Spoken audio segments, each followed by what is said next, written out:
Without further ado, I will turn it over to Michael Kodas, who is our fabulous presenter for today.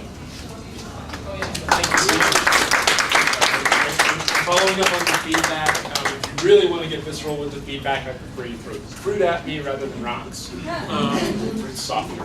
I work at the Center for Environmental Journalism at the University of Colorado. I have the very fortunate position of being hired to still work as a working journalist, as well as instruct journalism in a fellowship program at the center. So I kind of feel honored that I still get to keep one foot in the trenches, and it kind of also keeps me plugged into all of the challenges in the media industry. We'll talk a little bit about that. And just a quick kind of anecdotal story to kind of give you some background to this. I worked at a big newspaper on the East Coast for a very long time, where at one point I was one of 6 journalists that covered the environment. It has probably been more than a decade since that newspaper had one journalist dedicated to covering the environment. And when that coverage started to decline, I took the editor of the newspaper out to lunch and asked him, why can I not get an environment story into the paper?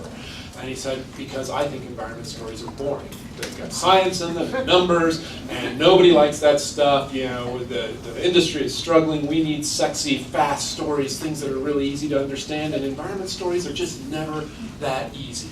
That was kind of a rude introduction to the changes in our industry and the way the economics and the digital revolution that we all benefit from have changed the media world. I also want to apologize that I'm hard on these folks and lots of my students, because I'm a news junkie, which means that I tend to throw lots of new things into my presentations at the very last minute. So we'll have a few things that have just happened or just occurred, including this story by Michelle Nijhuis that appeared in the New Yorker yesterday. And some of you may have been familiar with kind of a kerfluffle that came up a couple of years ago with Jonathan Franzen, who's kind of one of America's premier novelists, wrote a piece for the New Yorker about how way too much attention is being paid to climate change, and there are other more important environmental issues, particularly involving birds. Jonathan Franzen is an avid birder, so he may not be what we call an honest broker in the business, but it's a really interesting issue, and it's an interesting issue in Michelle's story here. Michelle is a veteran of High Country News, a High Country News intern. Christy here in the back is also a former High Country News intern. A lot of great environmental science journalists come out of that publication here in Colorado. And Michelle has gone on to just do really fabulous work, and this just makes a really interesting point.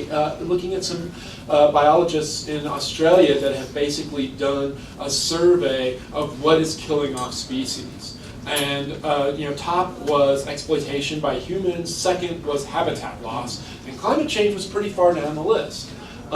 That's not to say that she's saying we shouldn't cover climate change, or that this isn't going to get worse, or this isn't something we should be proactive about, but that there are legitimate reasons why sometimes climate doesn't get as much coverage as some people probably think it deserves. Parsing why climate may not get the focus that we think in a given situation is kind of a complicated proposition. So I'm going to try to deal with this a little bit in this presentation. This is a photograph by Helen Richardson at the Denver Post. I do a lot of work on wildfire and environmental hazards, and I'll have a book coming out in the next 9 months on basically the megafire phenomenon, why we're seeing so many horribly destructive and deadly fires, not just in Colorado in the West, but worldwide. I like kind of opening with this because it kind of deals with some of the challenges that journalists look at when they're dealing with environmental issues. When houses are burning in front of you, you have different concerns about covering the news than if you're looking at the increase in wildfire that's occurring over 5 years or 10 years like I have. And so my approach on the ground in Colorado during, in Colorado Springs during the Waldo Canyon fire was very different than Helen's and the other journalists at the Denver Post, and there were good reasons for that. Backing up to my career, so on the right here is the first photograph I ever took of a wildfire. Christy's probably heard this joke 50 times, but this is a photo that I took before color was invented. Most people think that it was color photography that was invented, but actually before we were all born, everybody saw in black and white. But this is back in the black and white news photography days when I was probably less than a year into my first job in journalism. Followed a scanner call to a wildfire out on the East Coast where they're very rare. I thought, wow, I've never seen a wildfire, and I thought I was going to show up in Somers, Connecticut and see this rocky mountain covered in flames, and of course it's this brush fire that I can see in the distance. And hopped a couple of fences to get close enough to make some photographs of the guys digging a line around the fire, which is how you fight wildfires in the US. You fight it with dirt rather than water. And as soon as I started making pictures, I hear this booming voice just screaming curses, and I look up and there's a guy the size of a bulldozer running at me with a badge on. And as it turned out, these fences that I hopped were the peripheral fences for a prison.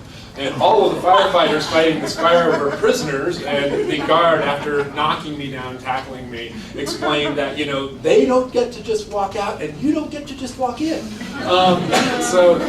As he's dragging me out, the fire blew up and nearly overran this firefighter, and I'm trying to use a telephoto lens to get a picture of this happening, and the guard looks down and sees what I'm doing. I'm expecting him to hit me or handcuff me or at least shove his hand in the lens of the camera, and instead he picks me up by my armpits, aims me at the action that's going on, lets me make a sequence of photos of this guy about to get run over by the fire, and when the prisoner escapes and is not the prison but the fire, and is okay, the guard proceeds to start cursing at me again and knocks me down and drags me out of the prison and says, "Don't come back without the police." That process to put this picture into the paper and then distribute it around the country was quite slow. It probably took me a couple hours to get back to the newspaper, have to run the film, have to edit the film, have to print up a picture and get that print the way you want it, write the caption and story that goes with that. Maybe 6 hours later, after I took the picture, it was ready to go into our paper and just went into the next day's paper, and then it got distributed to the Associated Press over the wires, probably 24 hours after I'd actually made the picture. On the left is a photograph I made in Bastrop, Texas, at the fires there on Labor Day in 2011. And this is a guy who took a picture of his house burning down and distributed it via his phone to the local paper. And this thing appeared on the newspaper's website and the newspaper websites around the country within 5 or 10 minutes after he took it. So the game has really changed in journalism. Photojournalism has been affected hugely. That's a lot of my background. But almost every aspect of the media world has been changed by this digital revolution. In some ways for the better, and in some ways definitely not for the better. So this is a quote that I really like, and I've used for years with my classes. A lie can travel halfway around the world while the truth is putting on its shoes. So Mark Twain, right? Not so fast. Did a little bit of research when I had some time, and according to Quote Investigator, there's no evidence that Twain ever wrote or said this. This happens all the time. But this is a kind of an interesting illustration of some of the things that we deal with in the media. As a Twain fan, as a journalist, and as a journalism instructor, I really want Mark Twain to have said that. I spent a lot of time in his hometown. I grew up reading Twain. I really want this quote for my classes. But no matter how much I want the quote attributed to Twain to be his, I have to distribute the most reliable evidence of whether he said it or not. And so this leads me to a different quote that I really like when I teach journalism. This is from Sebastian Junger, who wrote The Perfect Storm and directed the documentary Restrepo. It's kind of one of the great nonfiction journalists in the country right now. A journalist is someone who is willing to disappoint himself with the truth, which this kind of deals with the idea that we are going to go into a situation as a journalist much like a scientist. We have hunches, we have hypotheses. For years we talked about journalists needing to be objective. And it took a long time for us to realize that that's not possible. We can't be objective. We're human beings like everybody else. We have biases. We grew up with worldviews. We come from parts of the world that influence the way that we think about things. What we can have is an objective process. that forces us to talk to all parties and go through a process that challenges our preconceptions when we go in, and prepares us to be able to write a story that says something different than we thought about the situation when we actually started reporting on that. So regardless of who said it, Twain's quote, or not Twain's quote, is very much relevant to the modern media landscape.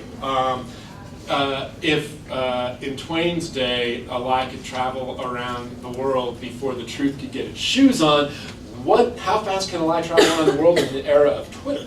I mean, we can misinform about a topic in a matter of seconds, and that can become what we think is true. Like, a great example of this from before the digital revolution is lemmings. So everybody knows about lemmings, right? These critters that control their population by committing mass suicide. Everybody, how many of you are familiar with that? How many of you think it is true? Okay, so that actually was concocted by some scientists and documentary makers from Disney in the 1950s, when scientists actually thought that might be the case. And so documentary makers spent all this money to go to the Arctic with them to photograph this happening and get videos of it. Never happened. And what are we going to do? We've spent all this money. So they hired Inuit children, they trapped lemmings, you can find this on YouTube now, and they herded them onto little turntables that threw them off cliffs and into rivers to make their video for this documentary. The documentary was called Man of the North. It won Best Documentary in the Oscars that year. And for we will say that lemmings commit mass suicide, when science will tell us now that is absolutely not the case. So these little lies can turn into things that actually affect our culture, become part of our language, part of our thought process, pretty much forever. I don't think we'll ever be able to erase this idea that lemmings commit mass suicide. Ignorance always has the advantage. And we've all seen this particularly with climate change. People can make up any number of things right off the top of their head why climate change doesn't happen. If you're a journalist or a scientist, like when I was with a friend saying, well, other planets in the solar system are warming too, it proves that the sun's doing it. It's like, I have never heard that. But I can't say you're wrong. I've got to go research that. I'm going to have to call some people and see what they say about that, who are good sources on that. I'm going to have to read some documents. You made that up in 30 seconds, but it may be a month before I actually get to the bottom of how I can know if that's true or not. So that's a big challenge for the media when they're dealing with covering climate change and any number of environmental and other issues that deal a lot with science. Science is very slow and painstaking. Good coverage of science has to be slow and painstaking, but the other side doesn't have to do that. If we're not going to be honest brokers, then we can just make stuff up. And that, for all of us in this room, we know, only takes us a few seconds to think of something to say about something. But comprehensive journalism requires research, finding sources and convincing them to talk, and finding the right sources. Verification, so it's not enough just to read a scientific paper. Now you got to go and check the peer reviewers, call some other people. Hey, what did you think about this? Is this true or not, or was this a well-conducted experiment or not? Reporting an issue from various perspectives to ensure balanced and fair reporting. I'm flipping that around so it doesn't sound like Fox News. But balance and fairness are constructs for journalism. They're part of the process. They're not the foundation of the process. And then we also have to have excellent storytelling that adheres strictly to the facts, at least as we can determine them at the time. And that gets back to that initial discussion I had with my editor, that environment stories are boring, and his argument was climate stories are the most boring. They're terrible. Nobody wants to read those. So we got to figure out a way to get people to pay attention. And one way to think about that is I've done a lot of what they call adventure journalism. And I've never been a fan of adventure journalism, but for instance, once I kayaked around Long Island Sound for about 5 weeks, and all the stories were about sprawl and the collapse of fisheries and hypoxic waters and sewage spills.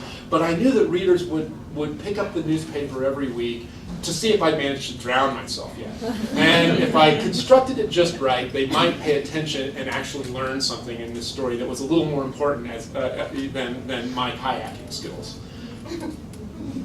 So I want to do a quick recap of my colleague Desiree Anderson's work. She was here with me last time, and she also has a journalism background, but has been doing research on media and media's impact on policy for many, many years. Also does a lot on wildfire and hazards.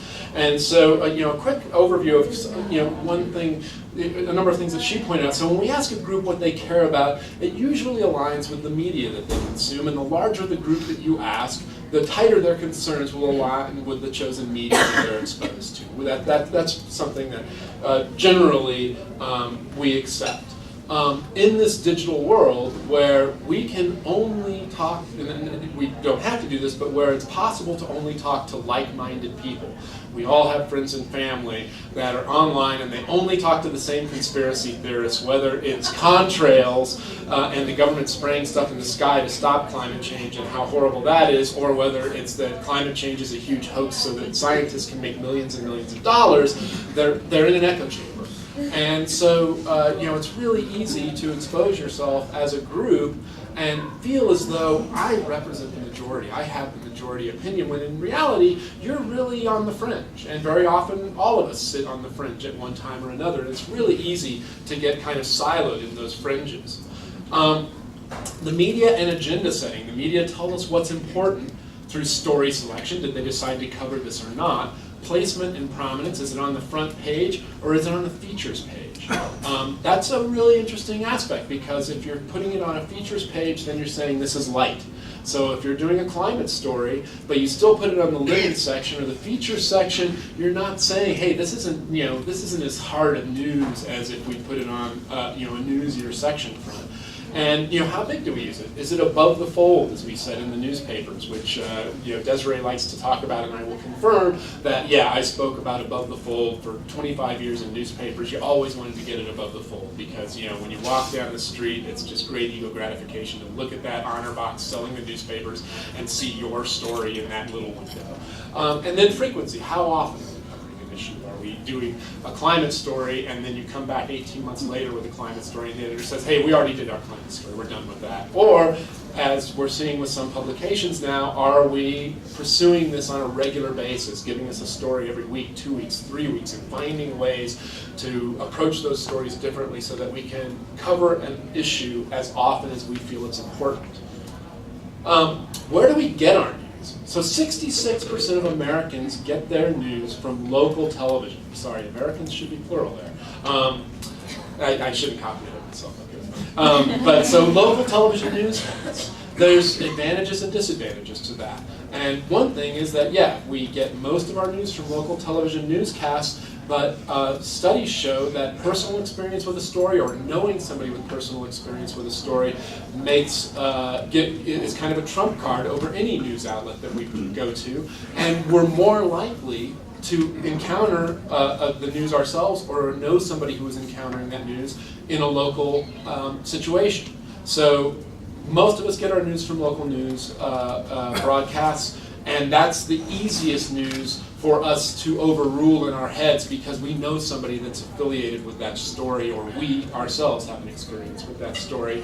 Because it's local, the place where most Americans get their news, it's also the most likely to be overruled by personal experience. It's also where journalists familiar with complex scientific issues are hard to find. Usually with local news, you're dealing with younger journalists in their first job or two. Very rarely are local publications, although in a city like this at the Denver Post, that's not necessarily the case. But in smaller markets, local news operations, be they television or newspapers, are less likely to have specialists, people that are trained in special forms of journalism, such as science journalism. And so there's drawbacks to the fact that we look so much to local news. Framing. And in the newsroom, we think in terms of framing is more like, what's your angle on the story? What's our approach to the story? Frames are used to simplify complex topics and tell compelling stories. It's a way of simplifying things. Often it oversimplifies things, but it's a way of getting somebody into that story and making them pay attention. And that's one of our primary roles, is to get people to pay attention to these stories. And we have to simplify things, particularly when you're dealing with science. If we were to actually put out, what you learned in 500 pages of scientific reports and write it all like it's written in scientific reports, I mean, I guarantee you I could put everybody in this room asleep. So that's a real challenge. How do we take all of this data and information in a complex story, put it in something that's simple and digestible to what we used to say in the newspaper, you got to shoot for the 9th grade audience. You need to have something in there that a PhD will find interesting, but somebody with a 9th grade education needs to be able to read through that entire story and understand it and find it interesting. That's really can be a big challenge.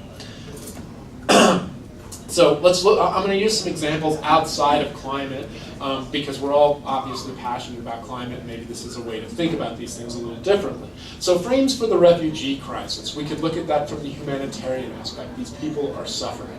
In Europe, a lot of the stories, particularly in Germany now, are dealing with the refugee crisis from a national security standpoint. Are we getting terrorists in these groups of people, or are we just getting people that Donald Trump would say something nasty about? Early climate refugees, so there is a climate aspect to some of this, or perhaps it could be something like this, which I found really quite compelling. This is actually not by journalists so much, it's from the UN's Committee on Refugees.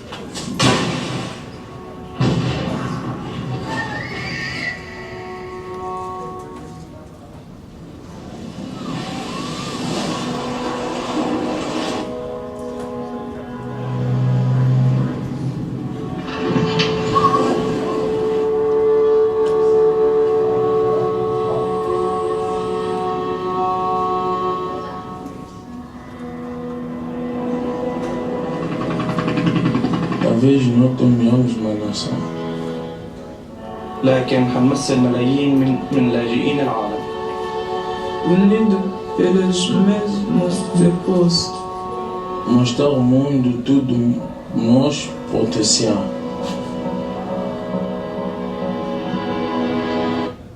So now we have a story on refugees on a sports page or in sports coverage. Our framing can determine placement, prominence, frequency, all of those other aspects, and the way that we think about an issue. And we can come back to each of those frames. A great media outlet that's got the resources for it will cover the refugee crisis from all of these different aspects.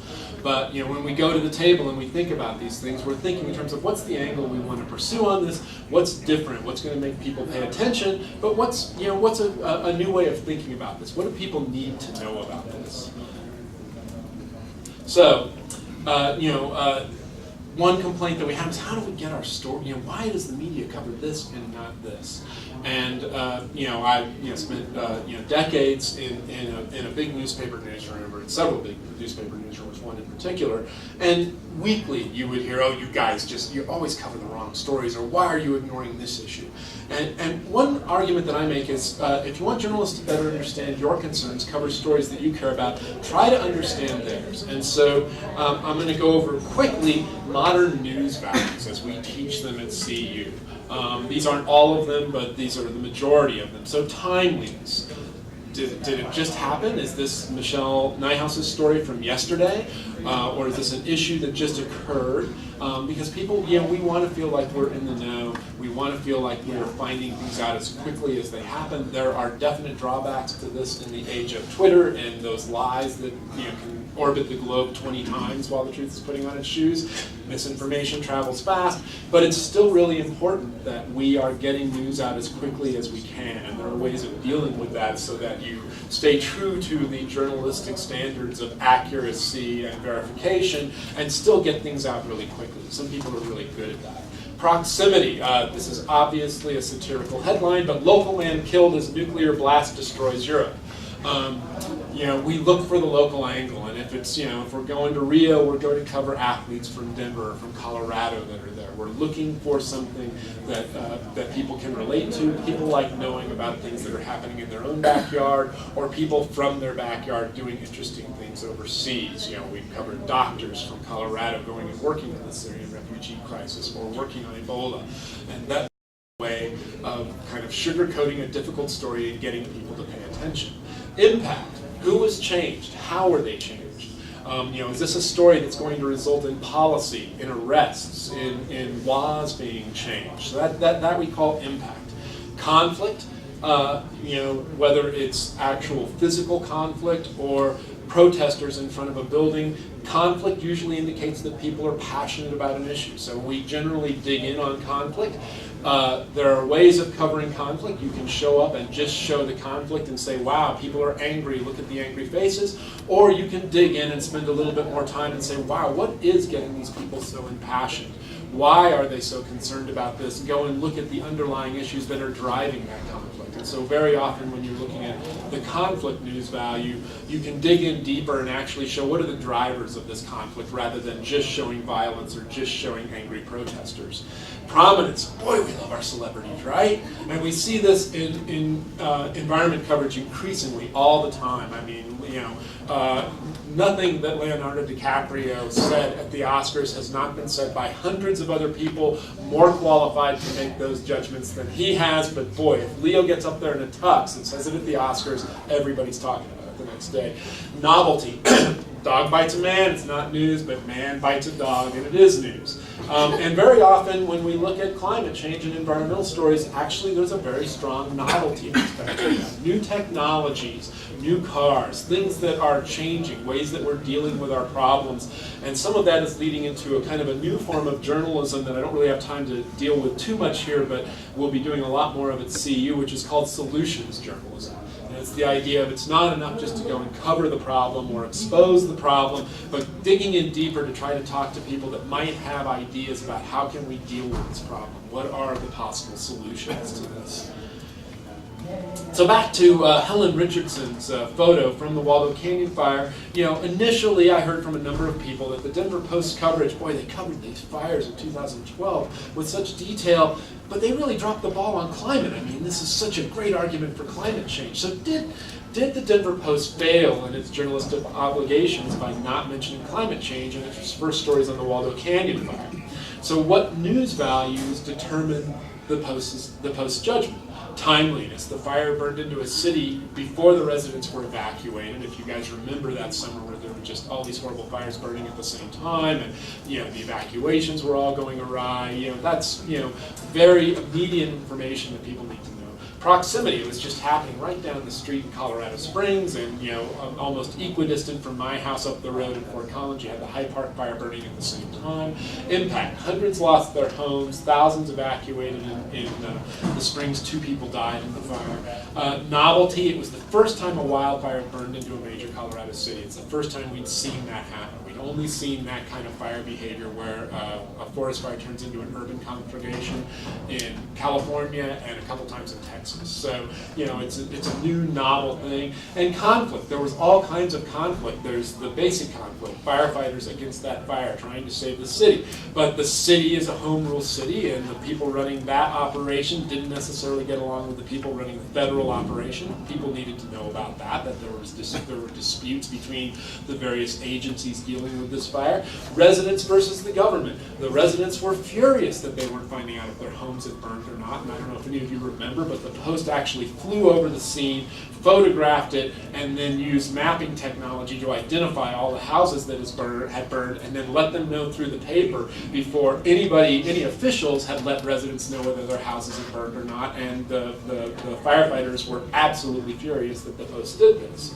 But for the homeowners that wanted to know, did we lose everything or not, they thought that the Post had done them a great service. So, these are all things that the readers of the Post and other consumers of news near these fires needed to know right now. This is all valuable information for them, helps them make decisions, figure out what's going on in their lives immediately. Substantive climate coverage, which would involve parsing complex science and detailed data, could take days, weeks, or months. And a good journalist isn't just going to say, hey, this fire is burning into Colorado Springs, it's a sign of climate change. It's caused by climate change. That's not valuable, and it's not responsible journalism. It's not that we shouldn't be doing that story, but we should be taking the time and using the resources to do it right. What does good climate coverage, or why does good climate coverage take so long? Appropriate sources can be hard to find. You need to find scientists or people that really understand various issues, and very often you're going to have to talk to a bunch of different scientists because they work on very specific things, and you're trying to do a broader story which is going to cover a bunch of different topics with different experts for each topic. Science is a gradual, painstaking process, and science journalism should be equally nuanced and incremental. We need to get it right. We need to get the details in there right. It's not black and white, it's somewhere in these gray areas, and trying to hone in and get that just to the right spot takes some time. Many of the most important locations for climate coverage, polar ice sheets, alpine glaciers, wildfires, are difficult and time-consuming to reach and report on. They're expensive to get journalists to, and they're often places that are hard to make interesting for your average reader. They're very remote. Sea level change to people here in Colorado, it's like, I don't know. I didn't go to New Orleans anymore. I don't really care if it goes away. That's not true. I love New Orleans, but a melting glacier. It's hard to make people care about something that's far away, has a huge impact on millions of people, but it doesn't have much of an immediate impact on me right here. Virtually every news medium is facing financial challenges and diminishing audiences, and we'll talk a little bit more about that. So all of these things complicate climate coverage. And then you have to get the readers and viewers and listeners to pay attention. We're talking about those glaciers. Science and environment stories are perceived by many readers and viewers to be inherently boring, dense, and incomprehensible. So on top of all these challenges, the media must try and make them exciting, compelling, and easy to understand. Try to find a new angle framing so that people that say, I've read about the climate thing, I don't want to read about that anymore. You got to find that new way to take the information they need, which one of my science writing friends, Florence Williams, will call kale. You need to eat your kale, but nobody really likes to eat kale. So you got to find a new way to chocolate coat it. Doing really good environment coverage is kind of like chocolate-coated kale. You're going to get your kale, but you got to find a way to make it palatable to people that normally wouldn't pay attention to that. And one aspect of this too is, I think in terms as a journalist of there is the captive audience and there is the free-range audience. The captive audience is what a lot of people in science will read about science. If you're a glaciologist, you probably follow climate coverage related to glaciers pretty closely. You're the captive audience. You are vested in this topic and you pay attention to it.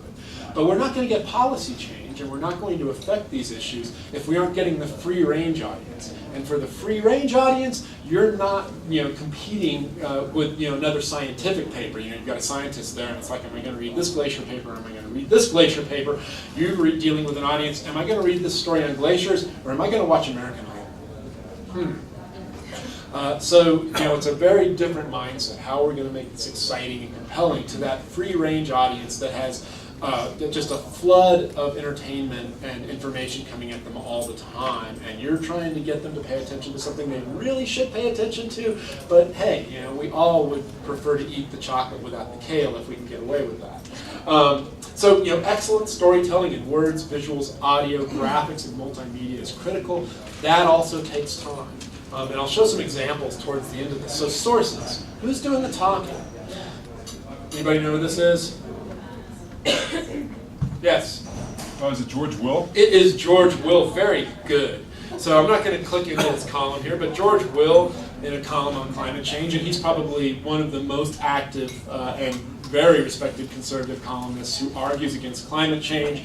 The global cooling hysteria of the 1970s shows scientists cannot be trusted about global warming now. The extent of sea ice globally was greater in 2009 than at any time since 1979, showing that global warming is bunk.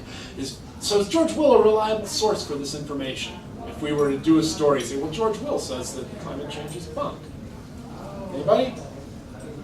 Probably not. Now, I've got a couple reliable sources in here, but for my students, I suggest, well, why don't you go to the Snow and Ice Data Center? That's a great place to find out about all this information. And actually, if you're a student at CU, you can actually go to the National Snow and Ice Data Center because it's at CU. So you can actually go and show them George Will's column, and they can show you the actual data. By the same token, we all know who this is.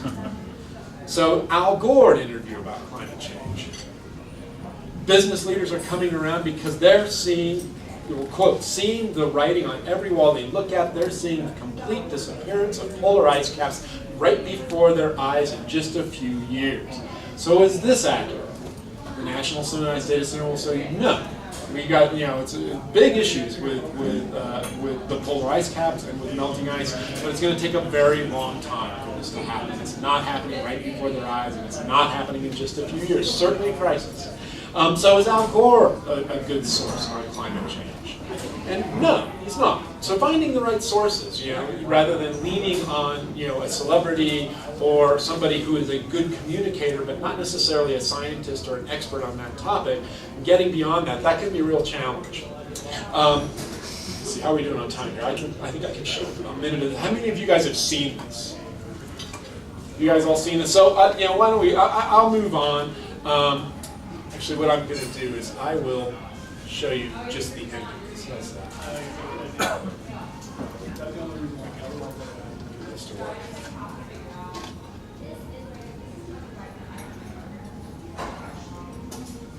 So, when we talk about that kind of an issue, we talk a lot in journalism about false balance. And there are various forms of false balance. And John Oliver, and I've got several John Oliver things in here. He is not a journalist. He'll tell you he's not a journalist, but he's really good at explaining some complicated issues, all of which relate to this. So, you might watch this. Mathematically fair way to do it. Last Week Tonight presents a statistically representative climate change debate. Good evening. Joining me tonight, a climate change denier and, naturally, Bill Nye Science Guy. So they point out that Bill Nye does this a lot, but he also points out earlier that it's always Bill Nye and somebody who denies that climate change exists. Now, there can be two different forms of false balance in here. One, it's numerical. When you say one person versus one person, you're saying 50-50. We're split on this. That's not true. It also could be Bill Nye, who is the science guy, he's a scientist, versus somebody who is a politician who has no science background at all. That's another form of false balance. You're not comparing apples and apples there. So anyway, this is how John Oliver dealt with that. John, humans are causing climate change? No question. Wait. Before we begin, in the interest of mathematical balance, I'm going to bring out two people who agree with you, climate skeptic, and Bill Nye, I'm also going to bring out 96 other scientists. It's a little unwieldy, but this is the only way to actually have a representative discussion. So yeah, please file in. Again, this is going to make the debate difficult. We shouldn't really be having it in the first place. But so, representationally, climate skeptic, please make a case against climate change. Well, I just don't think all the science is in yet. It's settled. Okay, and what is the overwhelming view of the entire scientific community? Okay. Any response to that? Any response? Okay, so it's kind of a funny way to do that. It's sad that it's got to take a comedian to make that point, but it was very well done. You can find all of these John Oliver clips on YouTube for free. You don't have to subscribe to HBO. So when we get into that, so here's Al Gore's great documentary, and there are things about this documentary that I really like. And there are things that I really don't like. Max Boykoff, one of our colleagues at CU, who studies media's attention to scientific issues, and particularly climate change, can show you where this came out, and there's a huge spike in interest in stories about climate change. And then, of course, the next year, there's no documentary about climate change, and it goes way back down here. So it's kind of hard to use something like this to have sustained interest in an important topic. But there's also a bit of misleading information, even in the poster, as Desiree likes to point out. So in the poster here, we're all familiar with this. You've got the power plant smokestacks with this shape coming out of them, which is a hurricane. It's actually an aerial photograph of Hurricane Katrina. And so another issue that we deal with sourcing is attribution. If you actually look back, and particularly when this documentary came out, it's almost impossible to say that climate change had much impact on Hurricane Katrina. I'm not saying that it did. I'm just saying that we can't prove that. It's very difficult to do this science. And the science of tropical storms is incredibly detailed and difficult and really hard to attribute that any one event to any certain amount of climate change. And we start to see a little bit in certain types of events. When we over-attribute something like this, when we say, Hurricane Katrina, is a sign of climate change, we may get some attention right up front, but we leave ourselves completely open as journalists to be debunked, because scientists are going to come out and say, my research doesn't really show that. It doesn't show that it's not there. We just don't have proof of that. And as soon as you've done that, then the people that are want to deny your coverage have great ammunition that you're making everything. You're exaggerating everything. So in the end, there was quite a bit of backlash against certain aspects of this documentary and others because he leaned on something that really he could not prove with the data. And that's a really important thing to do. Now, we're dealing with that in certain ways. I'm going to mention something here in a moment.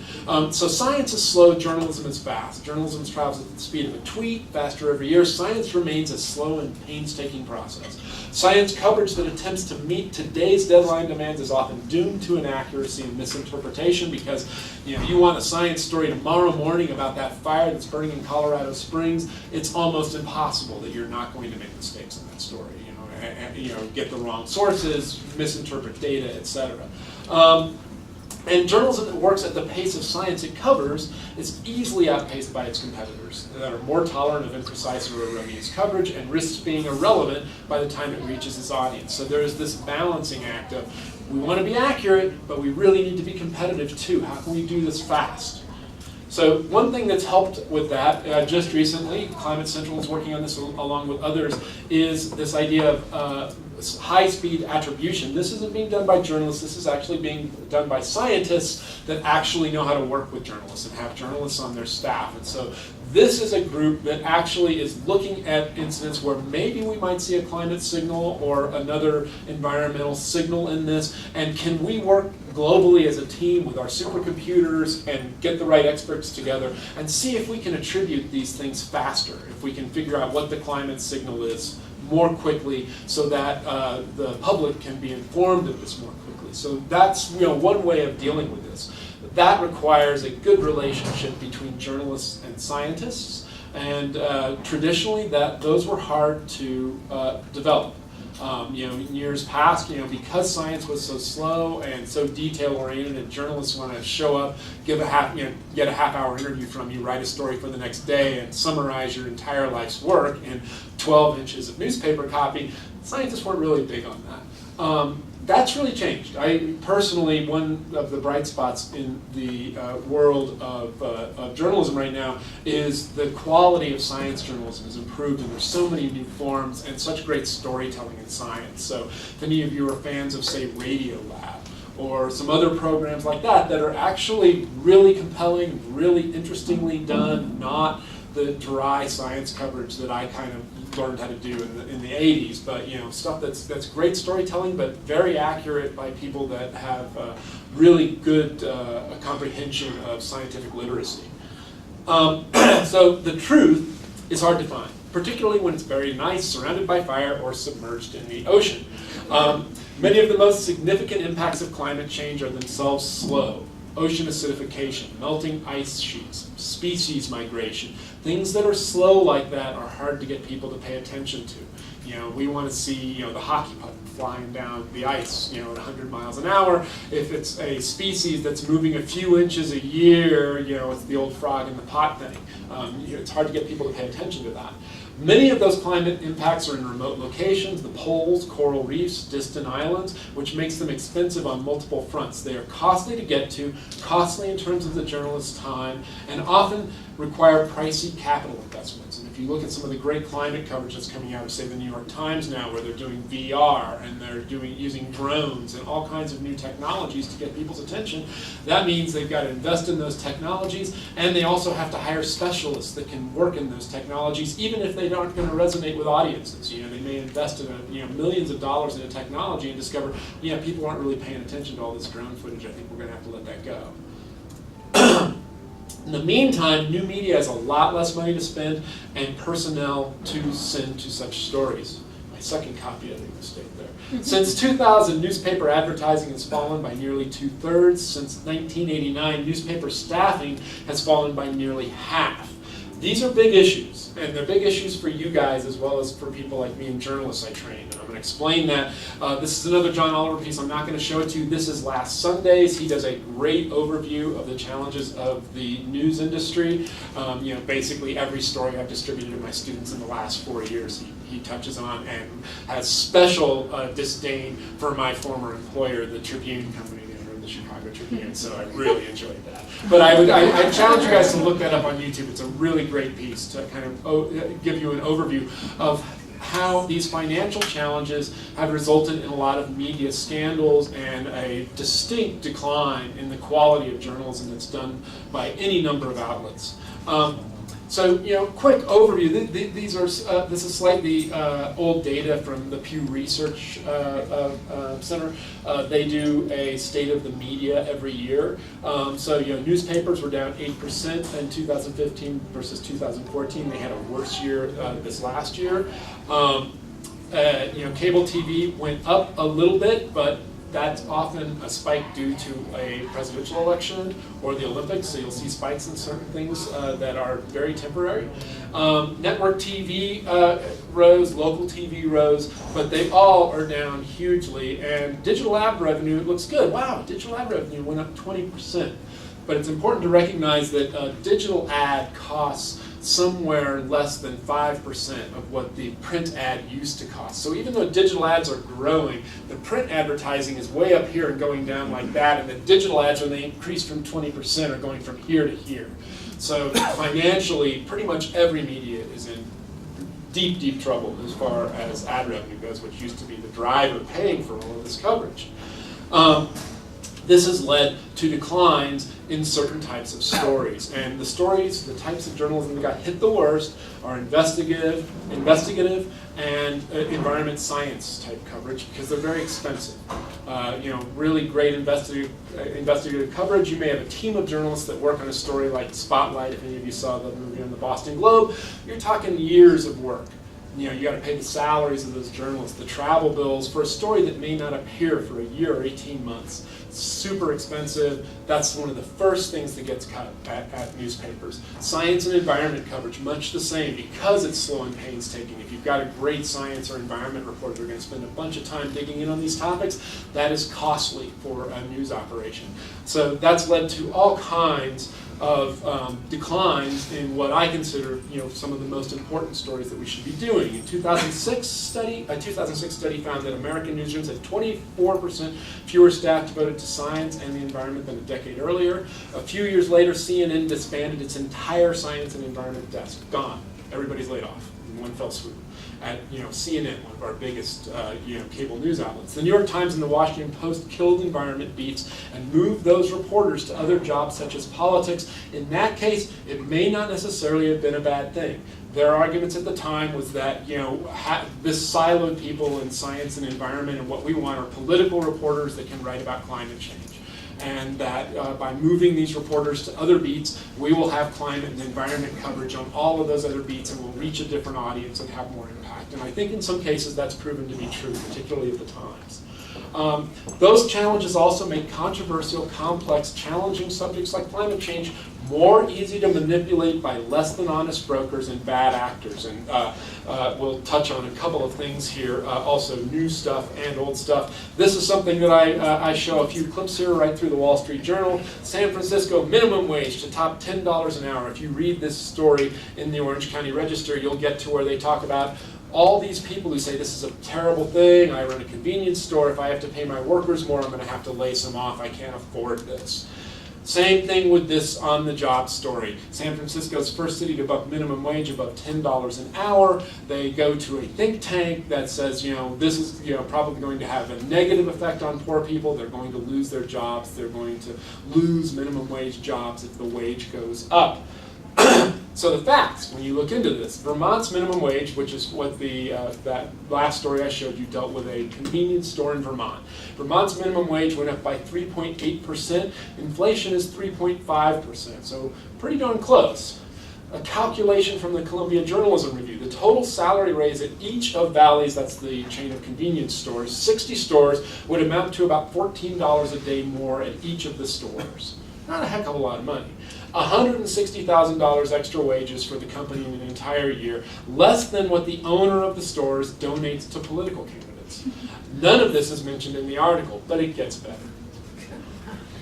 Minimum wage in the 1960s in inflation-adjusted dollars, an average of about $10.50 an hour, 44% greater than the national average today.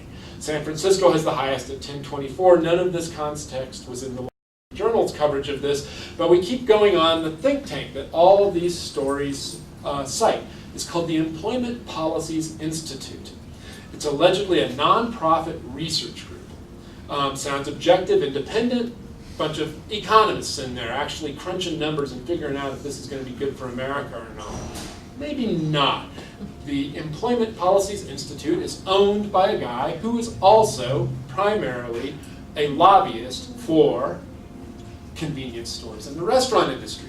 So the owner, the guy who runs the Employment Policies Institute, is paid to prevent the minimum wage from going up by restaurants and convenience stores. None of that is mentioned in these stories. He's actually an incredibly aggressive guy who he's also led charges against the American Humane Society when it talks about how animals are slaughtered, because he also has as his lobbying clients feedlots and the food industry. None of that is mentioned in those stories either. How is it that the wool gets pulled over these journalists' eyes, that you are getting all this stuff from this think tank that is actually really biased? Well, from the Columbia Journalism Review, the Wall Street Journal's newsroom staffing has fallen significantly, I think close to 40% the last time I looked since the early 1990s. But here is the number of stories they have to do. So in 2000, they did 26,000 stories. In 2008, they did 38,000 stories. They probably do 10,000 more than those now. So you've got 40% fewer journalists and a huge increase in the number of stories that they have to produce in a day. How do they do that? Well, they rely on press releases from places like the Employment Policies Institute, and they rarely have time to look into the background and determine what these think tanks are doing, whether they're honest brokers, whether they're actually somebody who is doing this in a non-biased way, or whether they have another dog in the fight that they're not telling you about. And getting back to, we'll move on to this, but even 20 years ago, 40% of stories were based partially on press releases. Today, nearly one public relations specialist per 100,000 people in the population. Their job is to manipulate news, public opinion, and policy on behalf of paying clients. By comparison, there's just 0.25 journalists per 100,000 people in the population. So you've basically got almost 4 times as many people out there to manipulate the news as you've got people to report the news. Pretty easy for journalists to be overwhelmed by that, if they've got really strong demands on them. And back to my, adding stuff at the last minute. This is from Sunday's New York Times, a 2-day project by Eric Lipton, who I used to work with, fabulous investigative reporter at the New York Times. And I will note that the think tank at the cover of, in this lead photo is CSIS, and the Center for Strategic and Anyway, CSIS, in full disclosure, has sent me to Europe and Norway and all kinds of places any number of times. So like many other journalists, I've had relationships with these think tanks, even ones like this one that is now being criticized. And this basically is looking at a big investigation on how these think tanks are very often actually lobbying groups that masquerade as nonpartisan, unbiased think tanks, but actually they're getting millions of dollars from donors that expect them to produce content that promotes a certain thing to benefit the people that are giving them this money. So I would go and look that story up if you're interested in this particular topic. One really good example on this is net neutrality, and this is a very short piece of theirs. They did some really good multimedia with this. So, and I didn't put this one in here, but the National Cable and Telecommunications Association, a whopping $15 billion in new fees if we have net neutrality. How many of you are familiar with the issue of net neutrality? Basically whether companies can have a high-speed lane if you pay more, or you're the right kind of client, and a low-speed lane for the rest of us. And so this whopping $15 billion in new user fees that was cited in any number of news stories, again, comes from one of these think tanks that actually is getting most of its money from Verizon, Comcast, AT&T. They've got a dog in this fight. They are being paid to defeat net neutrality. So just because they say they're a think tank and non-biased doesn't necessarily mean they are. And just because a journalist says that they're leaning on something like that doesn't mean the journalist has checked that and verified that they're not being manipulated by this group. And my final John Oliver thing is the most effective thing he has done was his piece on net neutrality. If you have not seen this, John Oliver probably single-handedly defeated net neutrality on his program. You guys should definitely go and watch that bit, because his program resulted in the greatest response in public comment to a bill that ever came through the FCC. They actually crashed their servers repeatedly with people that were so outraged about this. Looking at another side of this is my partner Tom Mulesman's blog from, I guess, 3 days ago. And Tom is also a professor at CU, teaches science writing and journalism, and basically filing through the comments on a story about a guy who runs the Environmental Information Service retiring. Very dull stuff. And but Tom, following some tweets, would go through all the comments on one of those dull stories, and look at all the venom that gets thrown back and forth. But in going through that, he found a guy from the Cato Institute, another one of our think tanks, mentioning to the guy who's retiring that you owe me your job. In 2000, you were on a hit list of climate scientists that we were going to get fired, and I decided you were okay. I saved your job.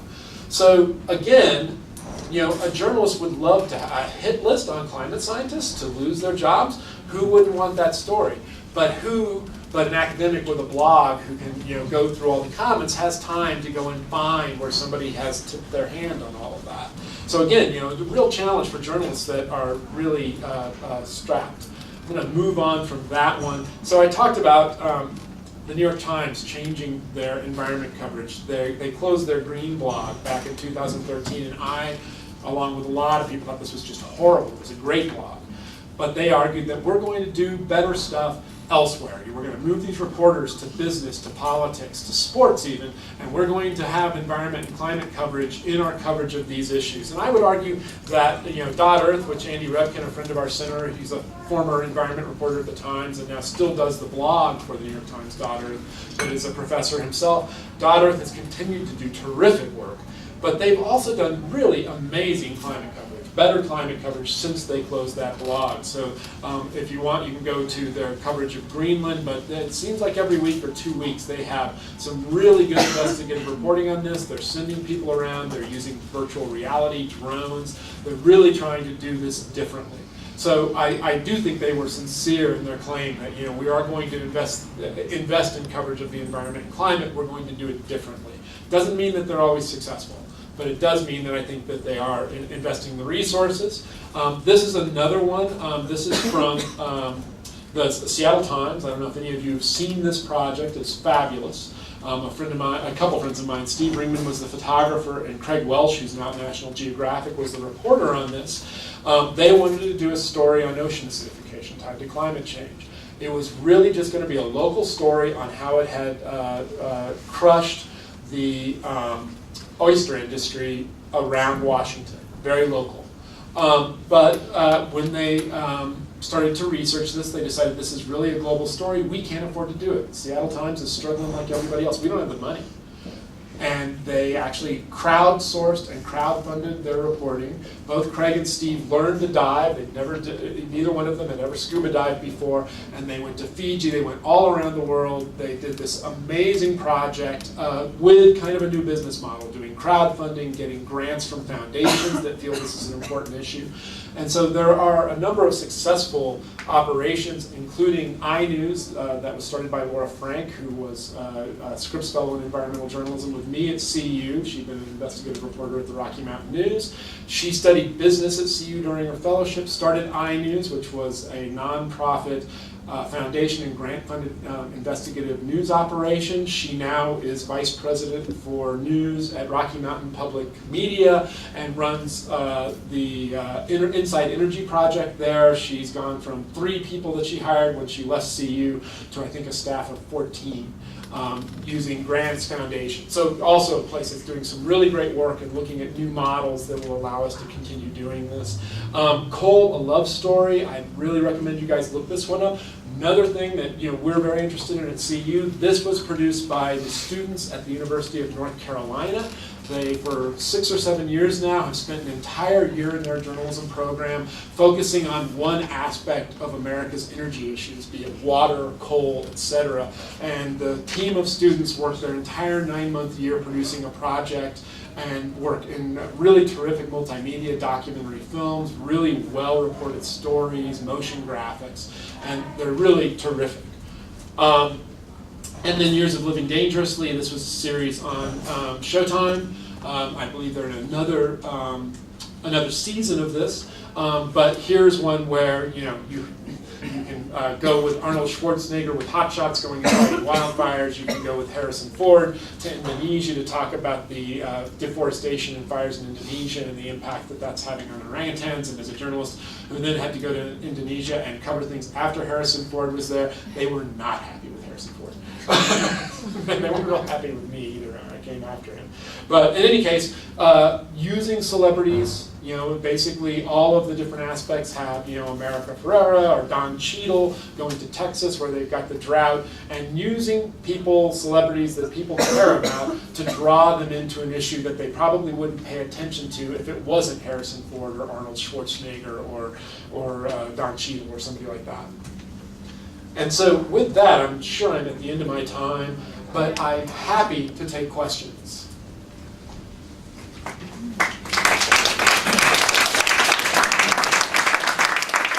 It looks like I drove about half of you out, so I've almost achieved my goal. Yeah, so it is 1 o'clock, so we're at the time, but if you guys want to stick around for questions, please do so. And we're trying something new, which is to come up to this lovely microphone to ask your question.